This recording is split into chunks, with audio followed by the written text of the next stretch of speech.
On today's show, we are pleased to have Ben Freeman back on the program. Ben is a Jewish studies educator and chief participant in the modern-day Jewish Pride movement. He serves as a Jewish diplomat for the World Jewish Congress and a research fellow for the Institute for the Study of Global Antisemitism and Policy. A frequent lecturer on the global stage, Ben has come to serve as a preeminent leader for Jews globally, representing the intersection between Jewish triumph and tragedy, illuminating the subtle yet symbolic nuances of Jewish identity required to bring about Jewish pride. Without further ado, our first three-peat guest, Ben Freeman, welcome back to the show.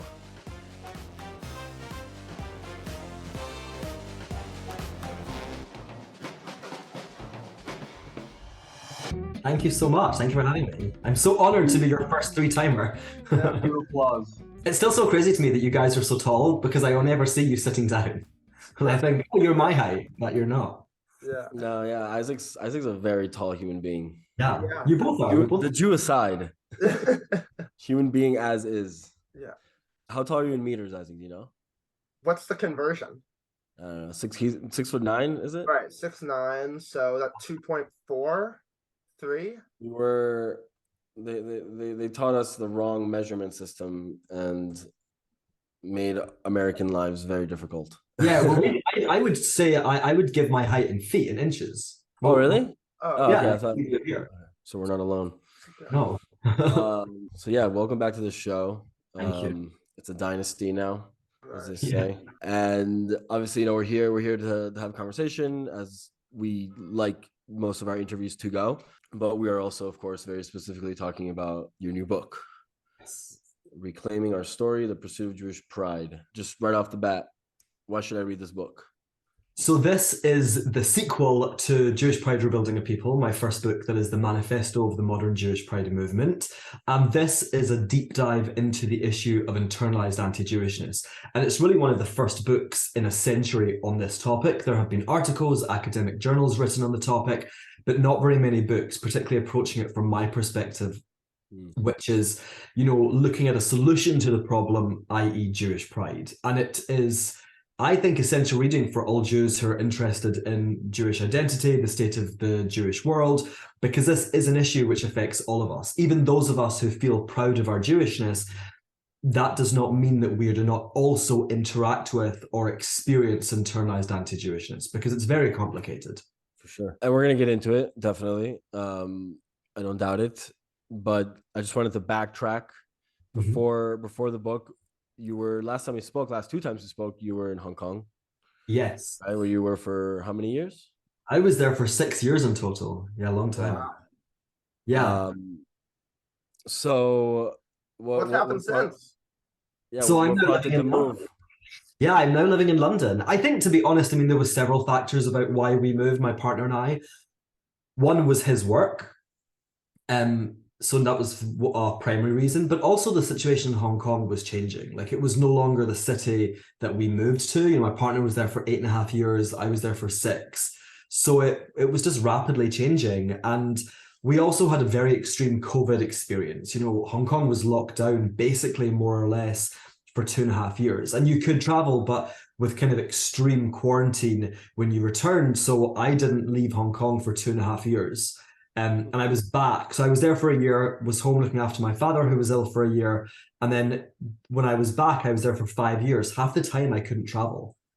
And it's a very small city. Like, you live your lives basically within a few neighborhoods. So it kind of was just getting to the point where we had cabin fever. There was work opportunities for my partner. And also for me, this conversation, the one that we're having today, takes place in the West.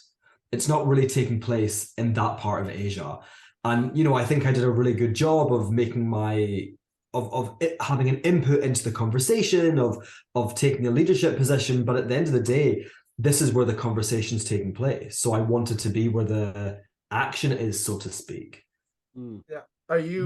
Do you feel like you're able to speak freely now about your thoughts on the Chinese government? Yeah, 100%. Okay. Yeah, no, you're totally right. And we couldn't. And I think people were curious as to why I wasn't saying anything, because it's like an obvious thing to talk about. And we weren't allowed to. Even in school, I taught a class on dystopias.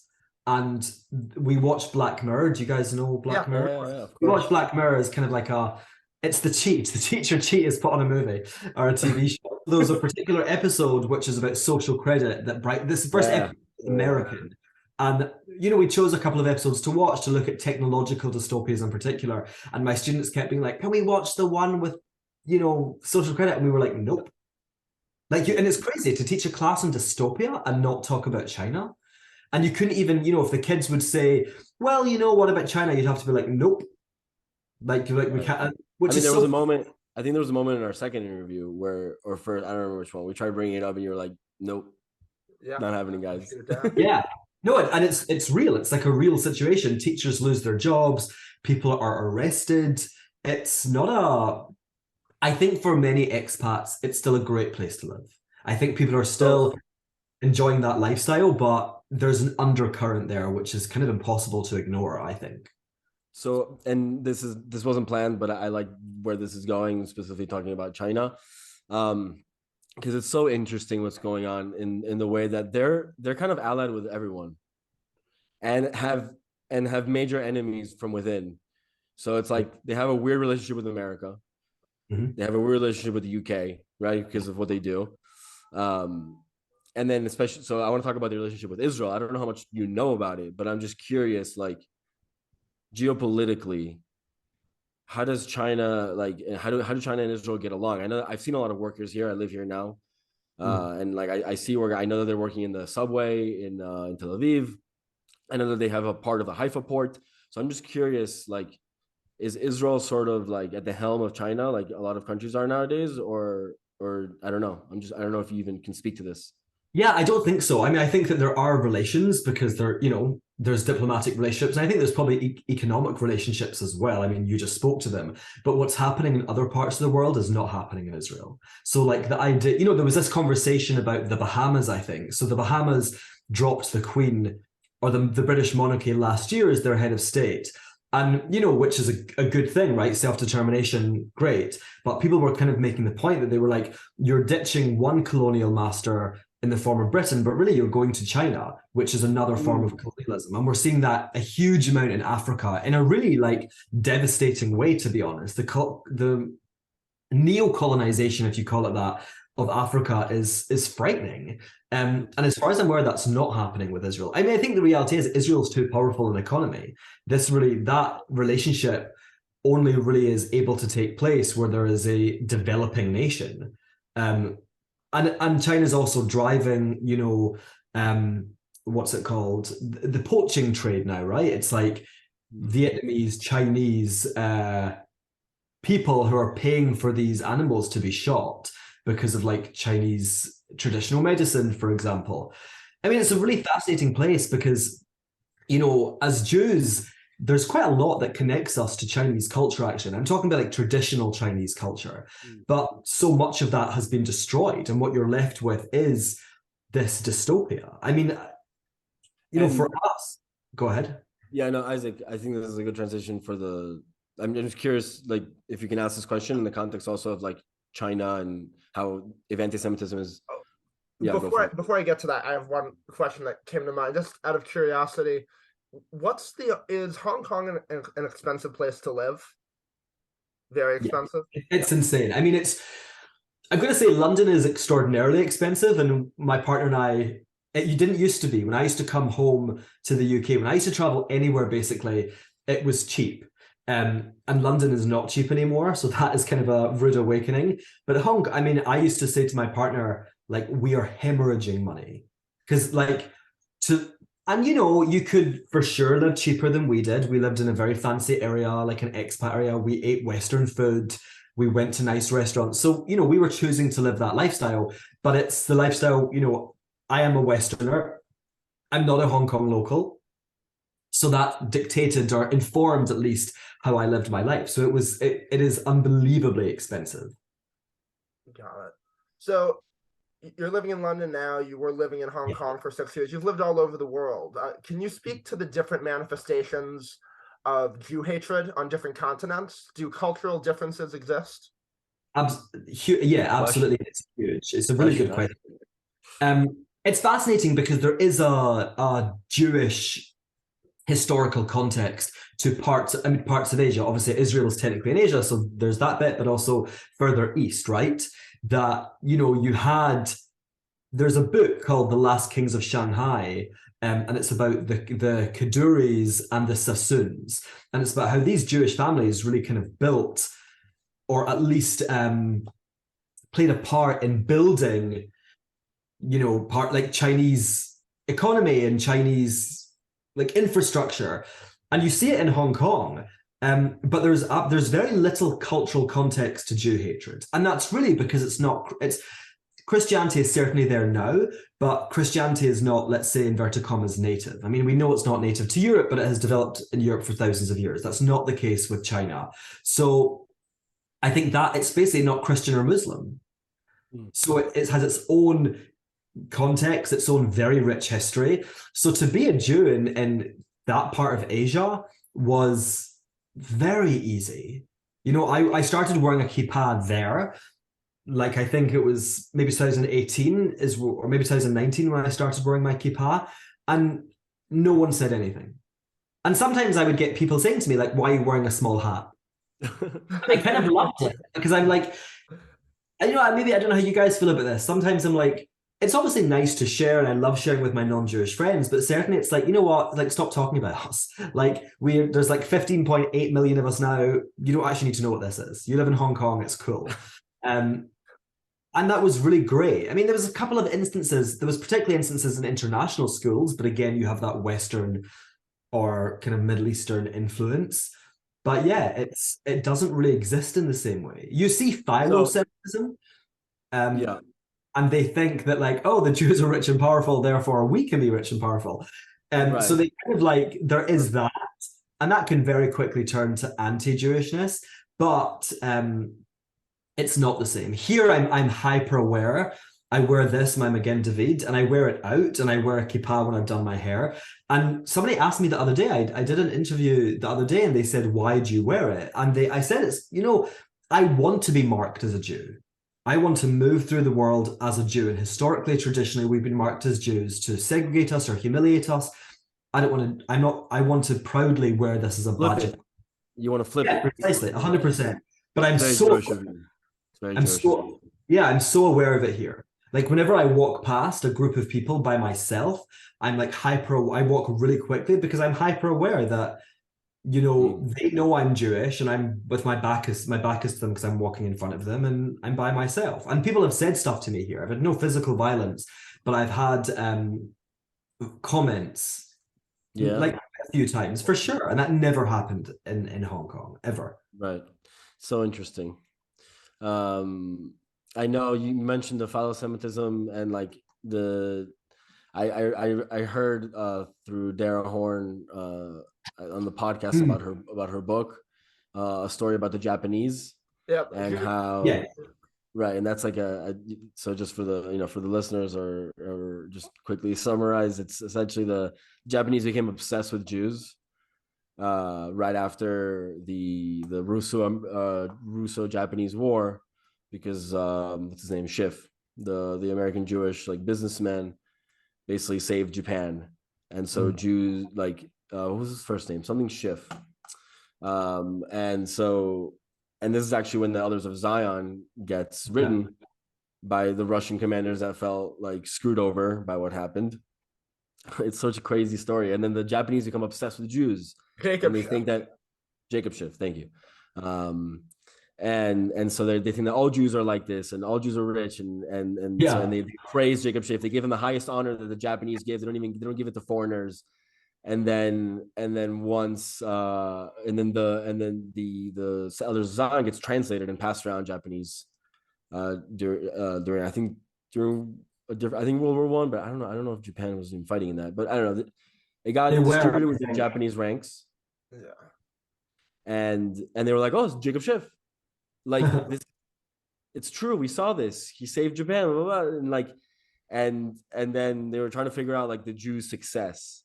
And they even sent people right when the Yeshuv was established, and like there were kibbutzim, and Israel was like starting to build. They came to visit on an official visit, and they were taken around, and they were like, they had an official Jewish office to investigate like the Jews, and then they heard, oh, Jews want their own land, so they actually they went up to, what's his name, the famous rabbi from the 30s who was really close with FDR. So they went up to him and they're like, listen, we have a piece of land. They wanted to give him Manchuria. Wow, wasn't theirs though, was it? Yes. So that was almost, and he didn't Stephen take Wise. Yes, thank you, Yeah. Jamie. You're killing it, Isaac. Every podcast needs a Jamie. Honestly, it's so funny because there kind of is in a Yeah. sense, and it's not unwritten because there certainly has been work done on it, but it's not widely known, the Jewish history in like East Asia. You know, you have the Jews going to Philippines. There's Jews in Philippines because India. of righteous. India, you have the Shanghai ghetto. You know, Kaduris, the Kaduri. Haifeng. Yeah, Harbin. You know the story of that Dara Horn also tells. Yeah. There's a lot of it's kind of crazy, right? Because we're so not part of that continent or that part of the continent, but there are key Jewish stories. I mean, the Shanghai ghetto is very important from Holocaust history perspective. Would you say, Ben, that reaffirms the sort of monopoly that the West has had on how they teach certain history? I mean, the fact that we know now, I mean, one could say we know less about it because history is richer in certain areas for X, Y, or Z reasons, but does it go back to who controls the narrative? Yeah, I think so. But I think it's also, I think it's less, we have this conversation, right, about kind of internal Jewish stories that are told. And I think that there are some people who kind of suppose that the weighting is a bit sinister, that certain stories are being purposely excluded. I don't really buy that, to be honest. Maybe in some cases, but I think it's about, the vast majority of Jews. So the Jewish stories that we are told most commonly are Ashkenazi stories, right? Particularly the Holocaust. So there are great swathes of Ashkenazi history that are unknown or not known to the general Jewish population, but we talk a lot about the Holocaust. Number one, it's obviously this great catastrophe, so that's why it had such an enormous impact on us across the board in all communities. But the vast majority of the Jews in the world are Ashkenazi. And the stories in Asia, they are really important, but they're also, they're fringe stories, right? Let's be honest, right? Jews in Hong Kong, Jews in Philippines, Jews in India, Jews in China, they're smaller stories and we should tell them. Right. But I think that it's not sinister. And obviously I know you weren't asking that, but I think there are people who kind of say it is a bit sinister, right? That Ashkenazi Jews are purposely excluding. No, I don't think that's true. I think that sometimes, conversations become dominant, and particularly in America, right? America, the vast majority of American Jews are Ashkenazi. Half the world's Jews live in America, and America is also just a global cultural center. Another fun fact is that it didn't start that way for most of American history. No. It was Sephardi. Of course, right? Running from the Inquisition, it goes so deep. Absolutely. It goes through Swiss, 100%. When Ashkenazi Jews came to Britain, the Sephardic Jewish communities that were here wrote them pamphlets, which was like, here's how not to embarrass us. You have to. I know you two. Hamsa 5 times. Yeah, but I know you two understand this better than maybe anyone because of your focus. But as Jewish people with a platform, we have to be kind of historically minded.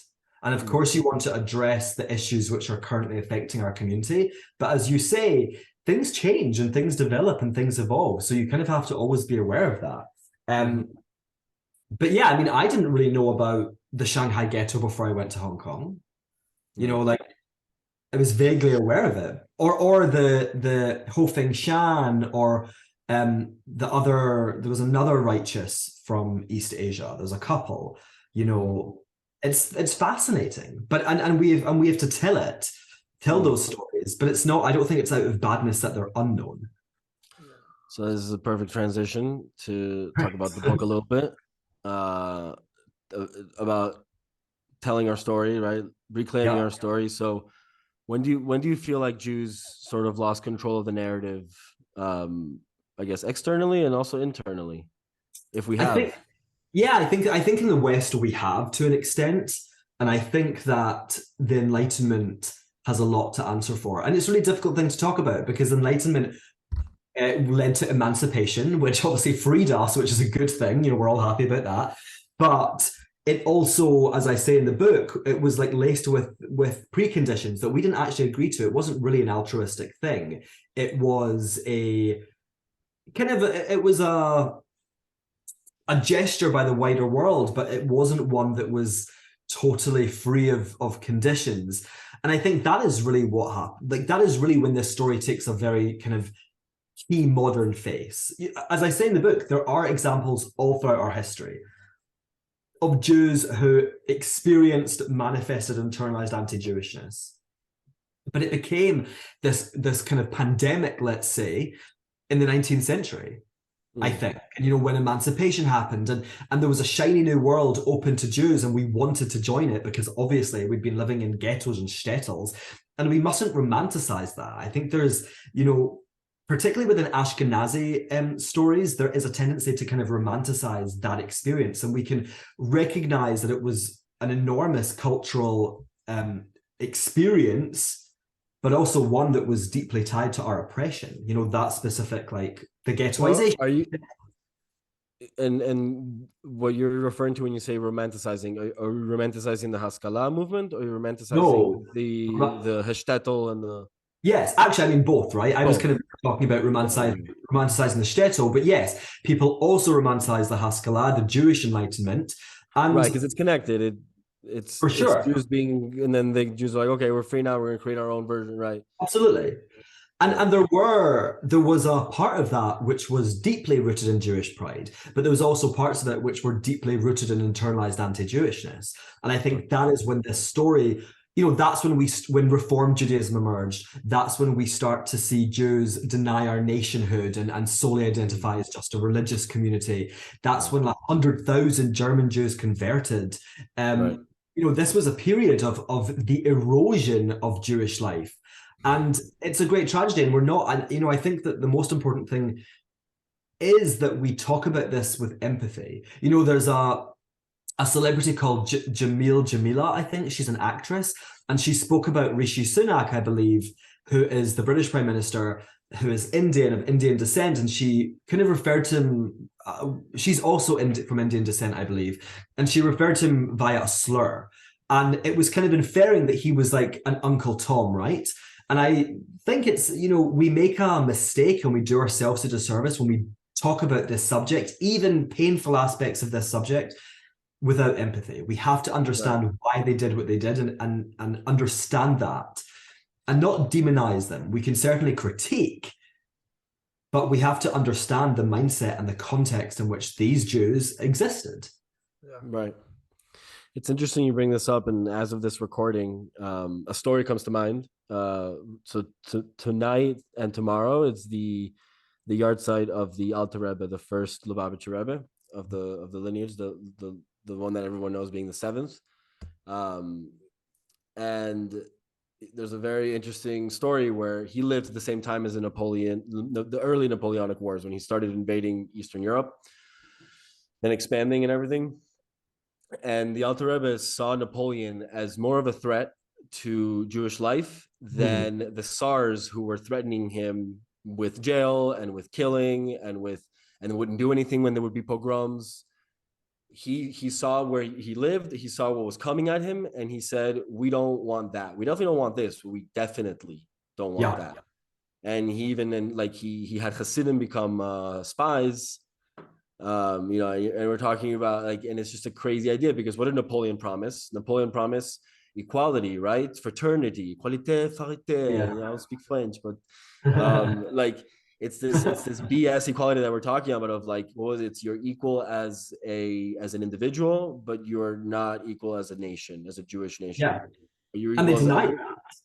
They deny us our right to be a nation. And you're 100% right. And I think that is the thing.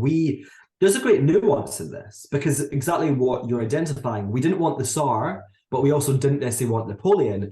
And I think that we as Jews are not very good at it, which is kind of devastating in a sense, because we're the people of the book, and we should be very much focused on education and discussion and dialogue, but we've kind of lost something. I think we've lost an ability to critique our own experience and kind of, inverted commas, positive changes to our experience, because it maybe if we critique emancipation or the Haskalah, then are we saying we'd rather be in the shtetl? No, not necessarily, actually.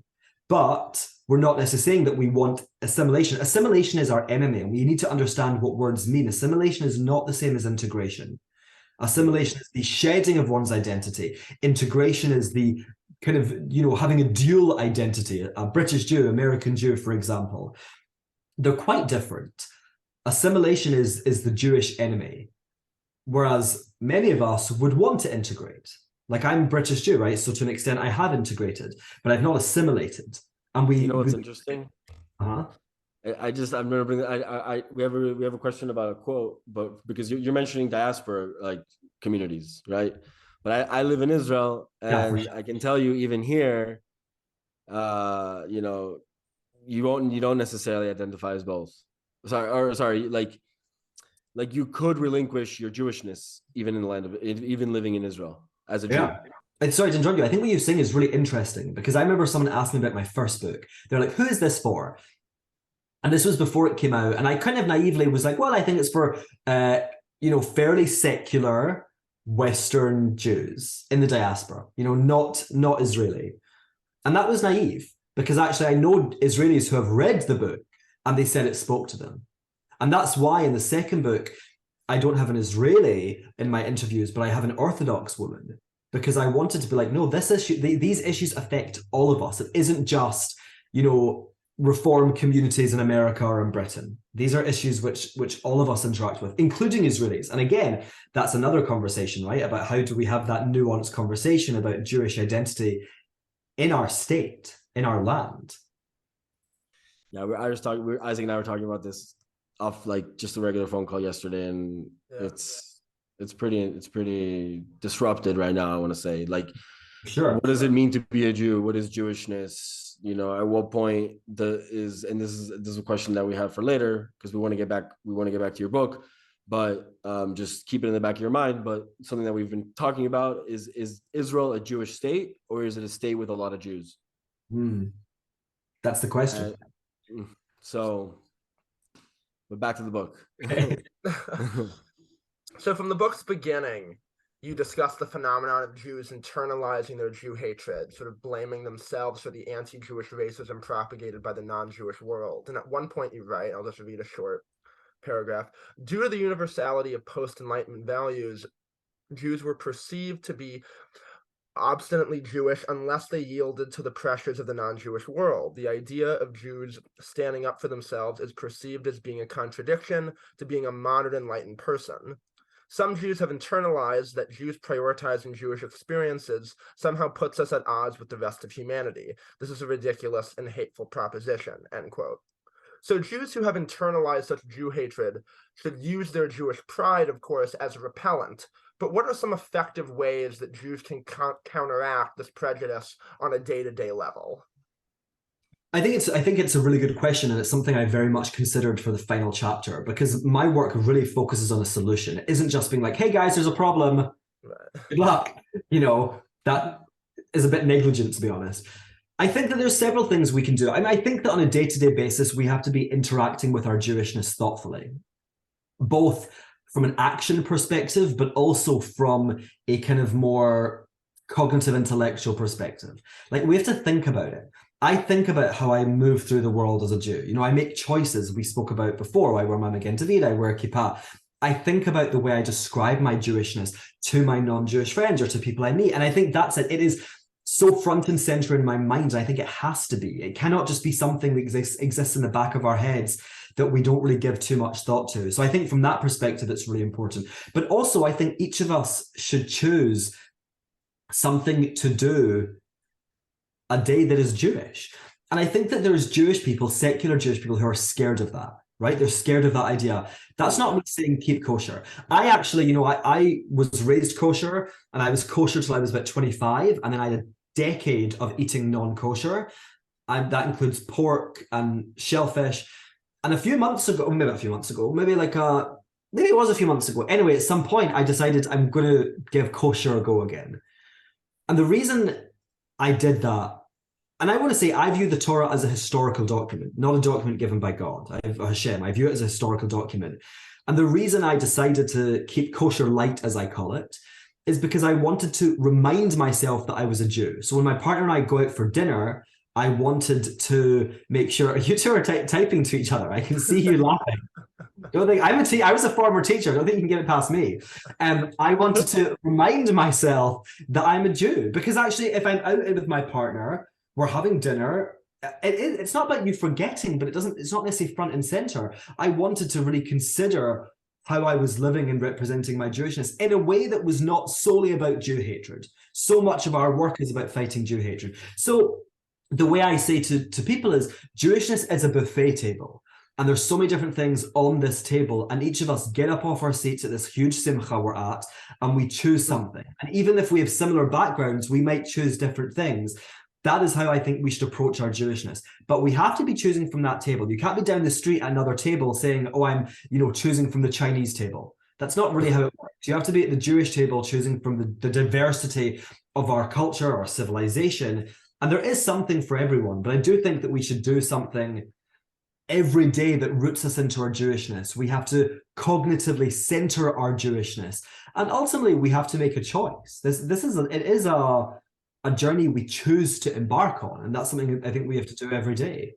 The secular Jews all over the world that struggle to be more Jewish, whatever that means, is that as much of, do you think, an aesthetic external decision as it is something they internally wrestle with their Jewish identity? Are they afraid of what the non-Jewish world or how they will be labeled? Or does it speak to a certain kind of personal commitment that they're not ready to make for a whole host of reasons we can't possibly get into? I think it's probably a little from column A, a little from column B. Like, I do think I've had the privilege of traveling now. I've done one tour. I'm doing 3 more tours this year. I've met really thousands of Jewish people across North America.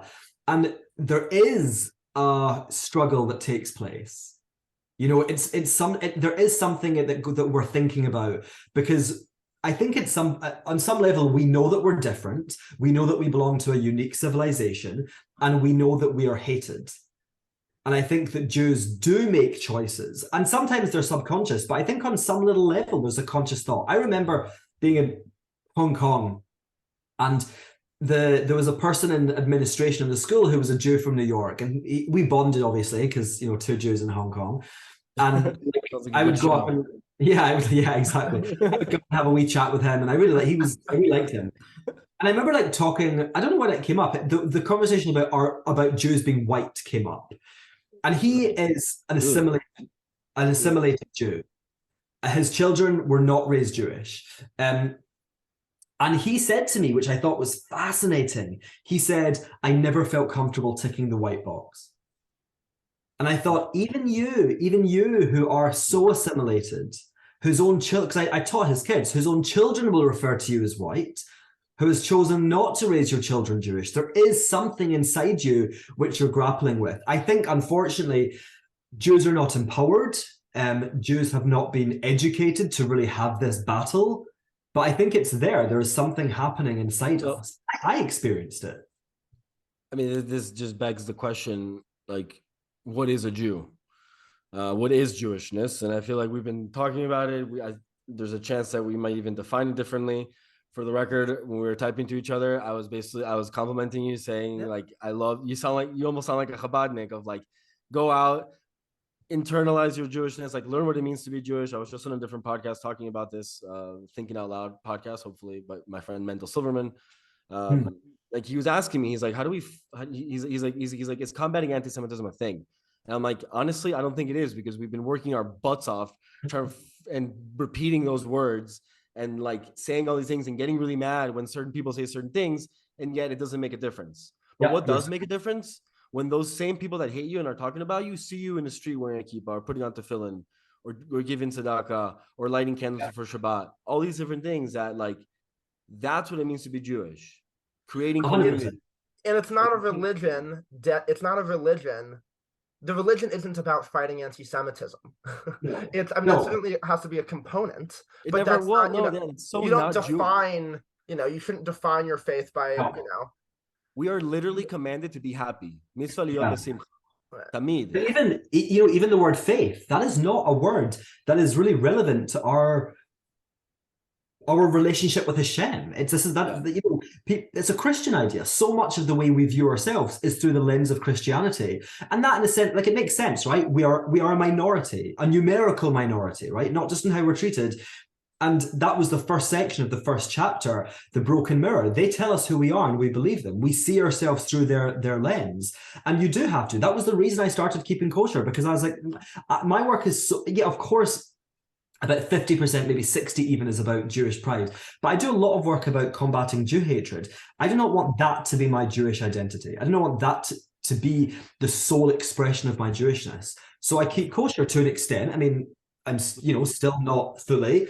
I wear a kippah, I wear this, whatever, right? I'm dousing myself in Jewishness because we are a unique civilization. And I think this is the way we have to define ourselves. It's actually my next book, so hopefully I'll be a 4-timer. So I'm going to do my next book. Hopefully in person in Israel. Oh my God, together. 100%. I'm going to start the third book this year, and it's going to be about Jewish indigeneity. And I think that is really how we should see ourselves. We are an indigenous people, and we are, again, socialized into not understanding that, not seeing ourselves this way, because we have specific ideas of what that means.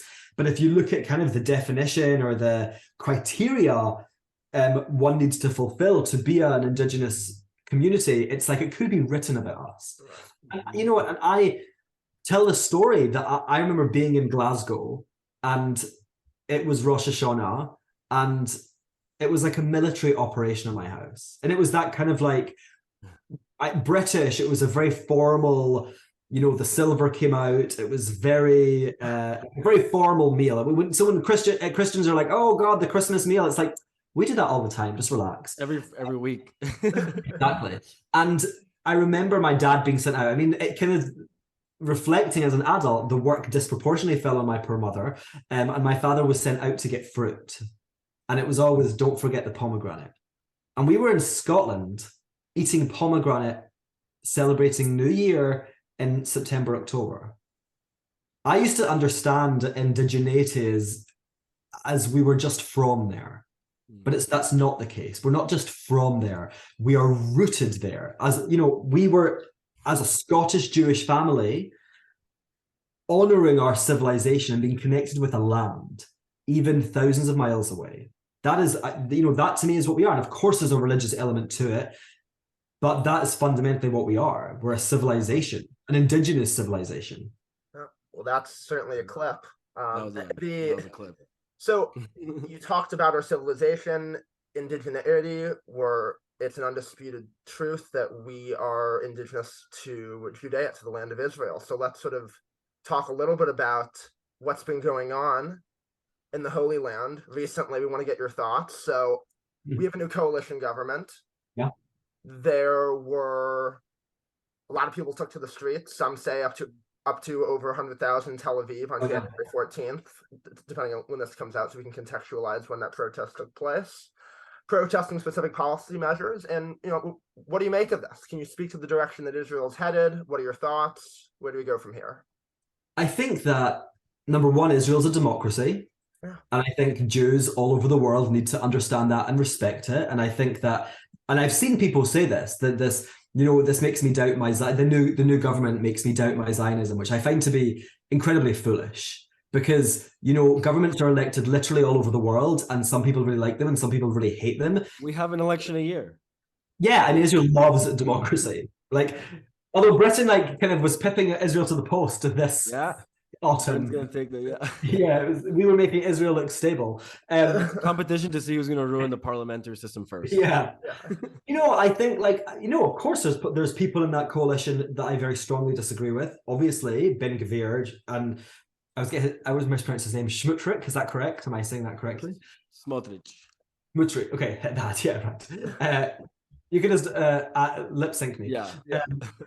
You know, of course, they've said things about people like me, about gay people that are really horrendous, and also about, you know, the way we should treat Arabs in Israel. And of course, I disagree with those. And I think that the beauty of Israel, and actually, you know, you talk about the direction. I think last night, or sorry, the 14th was an incredible indication of the direction that, you know, so there's this government that has policies that we may very strongly disagree with, and we should raise our voices, particularly those in Israel, right? The Jews and non-Jews living in Israel. But look at the democracy we saw in action last night. Again, sorry, the 14th was amazing. Like, and I think that, like, I'm not actually like that worried, and maybe that's a very, you know, privileged thing to say, being a Jew living in the UK, and I'm sure that there's LGBTQ plus Jews, non-Jews living in Israel who might be worried, and I don't want to for 1 second minimize that, but I think that the fact that there was this march is important. There is opposition, and what we see when regimes rise, totalitarian regimes rise, is always an absence of opposition. The opposition are either not there or they're crushed. The march was allowed to take place. 100,000 people is a lot of people, considering that the population of Israel is, what, 9 million? That's a lot of people. Mm-hmm. And I think that we have to criticize where criticism is necessary, support those who want to raise their voices in criticism, if that's the way your politics lie, as it is mine. But we also have to kind of remain steadfast in our Zionism. You can't, Israel's right to exist is not predicated on our perception of its morality. And I will still go to Israel. And yeah, like this, the whole idea of being here goes way beyond these schmucks that are, you know, down the street from where I'm sitting right now. Like, and I think there's schmucks on all sides of the aisle. Sure. Like, you know, and we give them so much power, and Zionism itself as a concept predated Zionism. Yeah, of course. So if you're doubting, that means there's a break or a that can be mended of your relationship with this land. And it goes to what you were talking about before, where it's the indigenous link.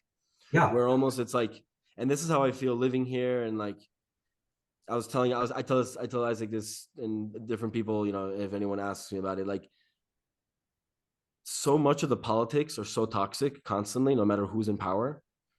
And if your job isn't to be actually involved either as a journalist or maybe as an actual politician, and you're able to continue to live your life, you know, God willing, none of these restrictions affect you personally, but on a day-to-day, things continue to be good. You're happy, you're healthy, you have a job, you have purpose.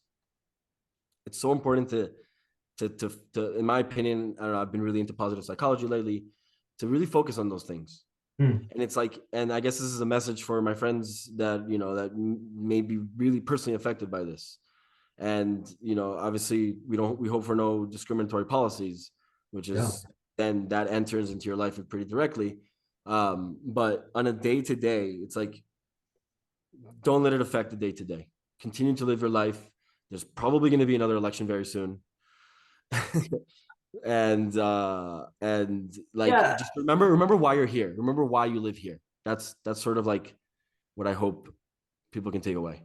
And it's like, you know, we have to contextualize these things. There is a global movement right now which is not necessarily leading us towards the politics that we all might like.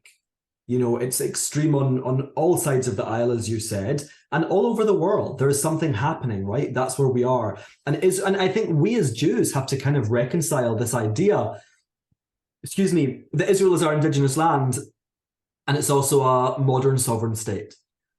And it's therefore going to be impacted like every other modern sovereign state is going to be. Like a Britain, I mean, Brexit is honestly a disaster, and you can see it on the streets. Mm-hmm. You know, it's happening everywhere, and we have to fight against it. But I think what we have to do is really, no disrespect, to avoid what we're seeing in countries like Britain and America, like the polarization. Even though there are figures who are polarizing and who are populist, we have to try very much not to fall into that trap, because it's not, you know, excluding the individuals, but we should be able to speak to people who we have differences with. You know, that is actually a Jewish tradition. And I think that there is a danger in us not being able to do that. And it's, you know, the echo chamber. No, we have to talk to people. We have to understand, you know, you cannot paint people as idiots or racists. We've seen what happens when that happens in Britain and America, you know. And I think if people are personally affected, and if people feel strongly, then they should fight. And that's their right. And that's the beautiful thing about a democracy. And that's this infuriating narrative that Israel is this like totalitarian apartheid state, because it's like, what are you talking about? 100,000 people, all like Haaretz? No, its very nature is democratic, because all we do is criticize it. And that's a shock to non-Jews, right? Like when Jews get together at the Shabbat table, so much of what we do is to criticize Israel and to criticize Jewish communities. But we have to do so with love. Yeah. So towards the end of 2022, we can't really forget yet, you know, the world had a front row seat to Kanye West's dangerous anti-Semitic temper tantrum, where he promised to go death country on Jewish people, praise Hitler, all while trying to inflate his own ego in the process. Now, while it would be a waste to dwell further on Kanye's comments, the reaction within the Jewish community was multifold. You tweeted at length about this matter, critiquing Kanye's hate from all angles, even going so far as to pen a piece in Jewish Report where you discussed Jew hatred within the Black community.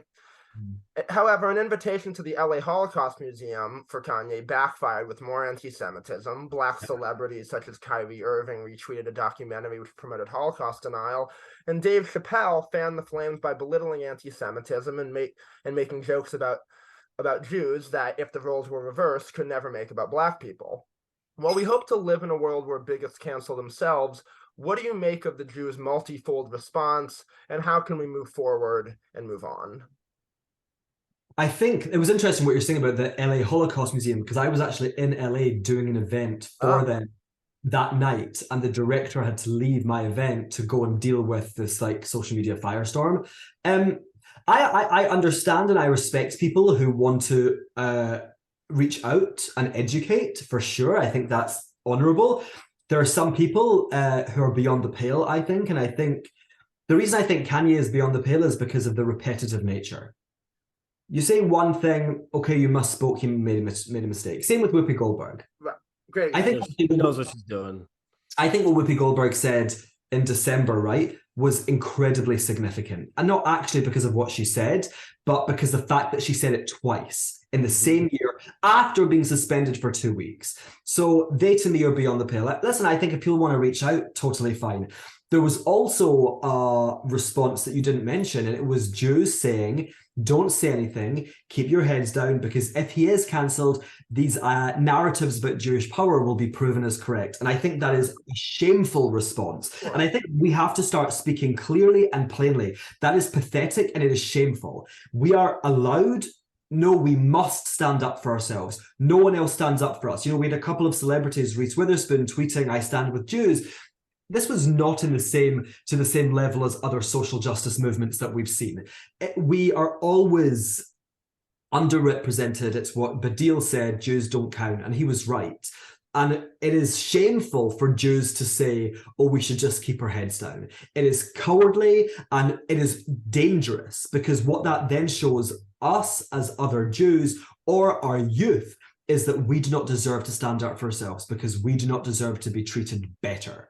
We must stand up for ourselves. And, you know, that can be through outreach, and it can be through education to say, no, listen, you must listen to us when we speak, or it can be kind of to take the route that I did, which was to call those specific people out in quite a strong manner. But we have to stand up for ourselves. How we do it can be disagreed upon. But really, I think it's pathetic. And I think that we need to start having those conversations about, really, to be quite honest, pathetic people in our community who have leadership positions, who are leading us astray, or who have failed entirely in their missions. And there are lots of Jewish leaders who have. That was an angry outburst there. No, that's good. So, I mean, I think that reaffirms the thesis of your first book as well, which is instead of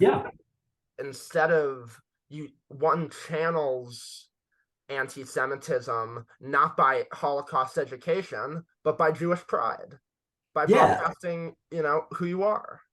absolutely. And actually, Holocaust education has and has as a tool to combat Jew hatred has failed. Right.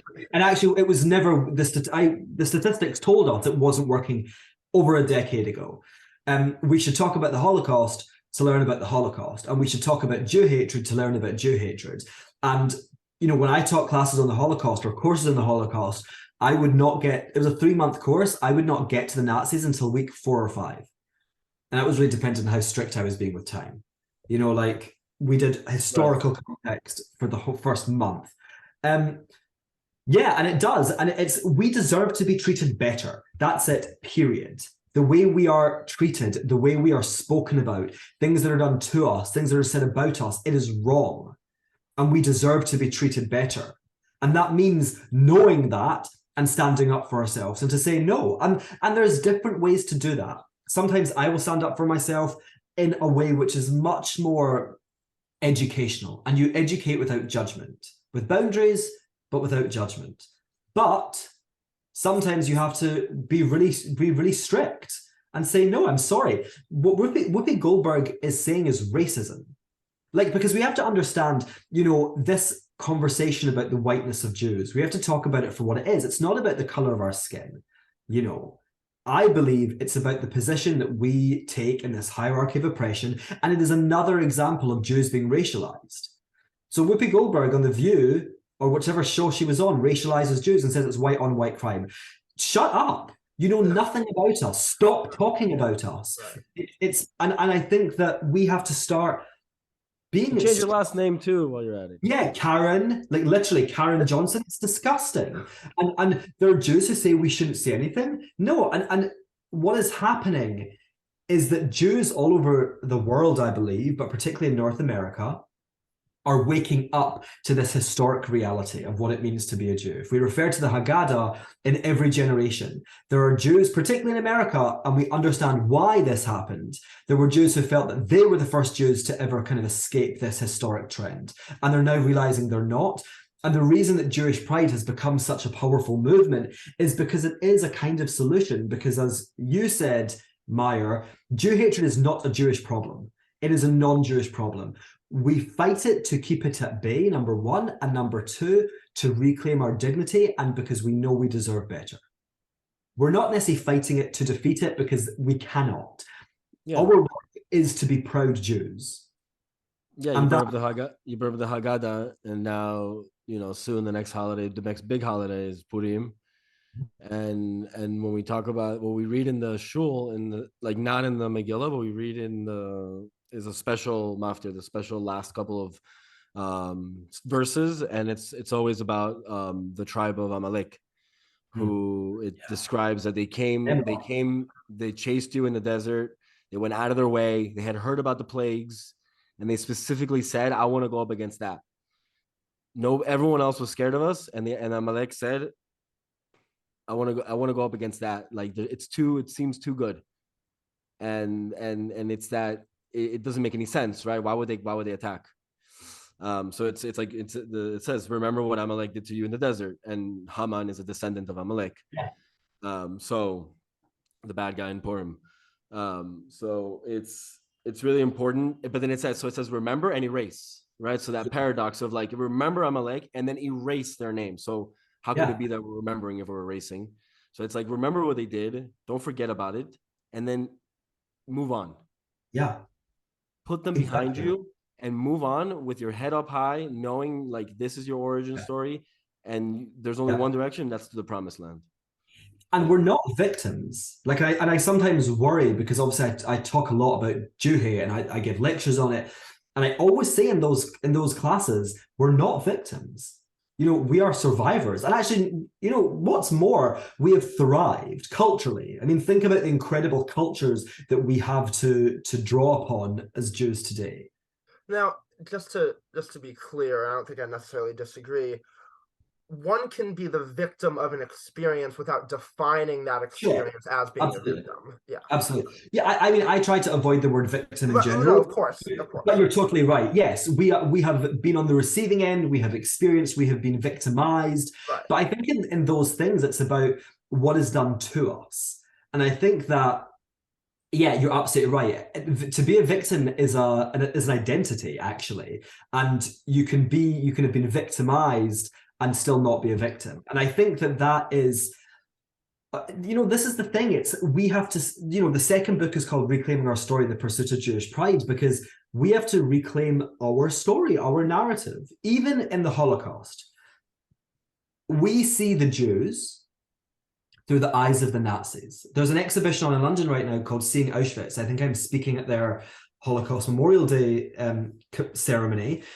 And it's a really thoughtful exhibition about whose eyes are we looking through when considering the Jews during the Shoah? And actually, it's always the Nazis. It's their pictures. It's their pictures. Yeah, precisely. It's that 1944 Auschwitz album of the Hungarian Jews were taken by Nazis, and we look at those images and we think about the boycotts on Jews, Kristallnacht on Jews, deportations to Jews. All of this is done to Jews. What we have to do is flip the script, exactly what you were saying earlier about wearing my Magen David or whatever, and understand all of that because that's our history, but also understand what we were doing. The resistance, the Jewish life, the incredible humanity, the incredible Jewish pride that was present even in the Shoah.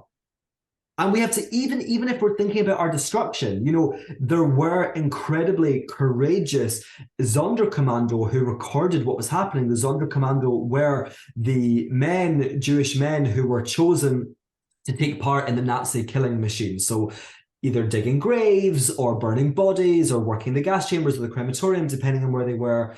And what were they seeing? What were they talking about? We are not passive actors in our own story. We are cast in roles by the wider world unwillingly. And we just say, no, we're not taking that role. We're going to look at ourselves through our own story, our own experience. It is ours. And I feel so passionately about this because I'm also a gay man. And when I tell people I'm gay, they will ask me, and I think I said this in the book, are you gay? Are you queer? Are you LGBTQ+? Are you homosexual? What are your pronouns? Do you talk about your partner, your boyfriend, your whatever? I'm given so much space and room to define my own identity. And then when I tell people I'm a Jew and this means X, Y, and Z, I'm told what that means. Wow. And I'm sick of it. It's unacceptable. It's a humiliation. So the Jews who, again, were saying that we should not speak up during the Kanye saga, that is a humiliation. We have a right to tell our own stories. We have a right to see ourselves rooted in our historic experience and culture. And that does not mean we don't evolve and change. We do, and we have. But there's a core truth here that we have to know. And it's not truths. There's truth and perspective on it. Yeah, I like that. Beautiful. So Ben, now thanks to your efforts, the Jewish people have rebuilt and reclaimed. What more is there to achieve? Nothing. I get to retire. Yeah, no, I'd love to. Well, I was gonna say, a lot of what you're describing, and we started in the beginning, talking about your different travels. You're really and you have a mission. You have a mission right now. You felt like the mission for a while was in Hong Kong. Obviously, different factors led you away, and now you're in UK. You have a mission in these different places. You're a messenger, a shliach. So it's like, and thank God nowadays with social media, we can do it from anywhere. We could be sitting in a cabin in Colorado or in the Galilee, and you could still kill it with the content. And I feel like certain people are called to certain places at certain times for certain reasons. And sometimes we know them, sometimes they're clear, sometimes they emerge, sometimes we figure them out.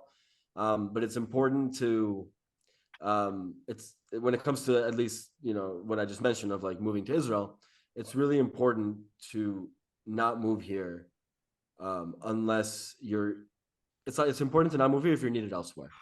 You are meant to come home, but if you are needed elsewhere right now, that's not the land of Israel, you should 100% be there. Yeah. And I want to spend more time in Israel. And And my partner is South African, so the kind of mission at the moment is to get him a British passport, because the South African one is far from sufficient. And then our plan is to kind of be mobile. And I would love to spend more time in Israel. Also for me, and I think that's what I also always want to remind people, this is my journey too.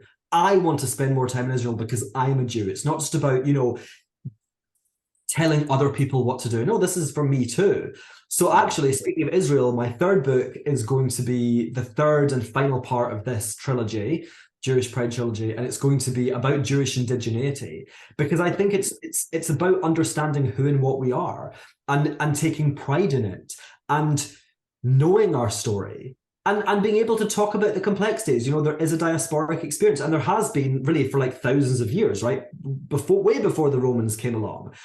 But that doesn't negate our indigeneity. And if we are indigenous people, what does that mean about our identity? I now say to people, I describe myself as part of a Middle Eastern diasporic community, and I'm indigenous to this land. And I know there's going to be pushback because people don't understand what indigenous means. Somebody wrote an article talking about bio-indigeneity. It's not really about biology, actually. Native American tribes have initiation ceremonies, and you can join those tribes in certain circumstances. Those people are parts of those communities. It's the same for us. When Jews convert, or when people convert to Judaism, they join our peoplehood and they also become indigenous. It's part of this greater thing that we are a part of. And we're not just a kind of quirky subset of white Europeans. We're a distinct civilization, and we have to know it, we have to live it, and we have to understand it, and most importantly, actually pass it on. So that is going to be the third book. I'm probably going to start the research for that this year. I've got 3 tours to America this year, so we'll start in between them. Wait, when do you come to New York? When can I see you in Gotham? So I'm coming to America in 2 weeks, but not to New York this time. But I'm coming in May, and I will be in New York. Awesome. Yeah. Yeah, I mean, New York is great. New York is like a happy medium for me between Hong Kong and London, which I really enjoyed when I was there before. But yeah, that I do feel like, and it's kind of interesting because I'm a Scottish Jew who used to live in Hong Kong and who now lives in London, and most of my work is in America. But I think that there's something happening in the American Jewish community, which is actually very exciting. And there are Jews waking up all across the United States and Canada to this story, and people are thirsting for a solution. And that's what Jewish Pride is. It's about, saying, what? Sorry, let me just give one last example. When I experience Jew hatred today, or when I experience homophobia, it of course bothers me. But the one thing I don't feel is shame. I think this is your problem to the perpetrator. You're the loser. You're disgusting. You're the bigot. I'm fine. And that's what we need to feel. Stop internalizing the messages from the wider world. Feel confidence, feel pride, have the ability to stand up for ourselves, have the ability to say, no, I'm sorry, that is not what it means to be a Jew. That is not my identity. Let me tell you. And there will be some people who will listen and some people who won't. And for those who won't, then, we tell them where to go. Yeah, those people are likely projecting fear, maybe it's jealousy, maybe it's hate, whatever it is. I mean, Kanye literally said the words, I'm jealous. I'm jealous of how they go to take care of their communities. I'm jealous how they go to schools. It's coming from these dark places that unfortunately manifest in ways that, again, have nothing to do with you. So that's our problem. Yeah. That's a takeaway. Jew hate is not our problem. So we care what they do to us. We care how they make us feel, but we actually can't change what they think about us. Mm-hmm. So get on with your life. Exactly what you said. Get on with your life. Be a proud Jew. That is our priority. Amazing. They tried to kill us. We won. Let's eat. Yeah. And then Purim, the only one that says they tried to kill us, we survived, let's drink. Yeah. Thank you so much for listening to this episode of the Too Tall Jew Show. We can be found on Spotify, Apple Podcasts, or wherever you listen. You can also find us on Instagram at Too Tall Jews Show and Twitter at Too Tall Jews. And you can also find our umbrella page, Jewish Original Media, on Instagram, and the very famous On This Day in Jewish History on Instagram as well, and on Twitter as @DailyJewish.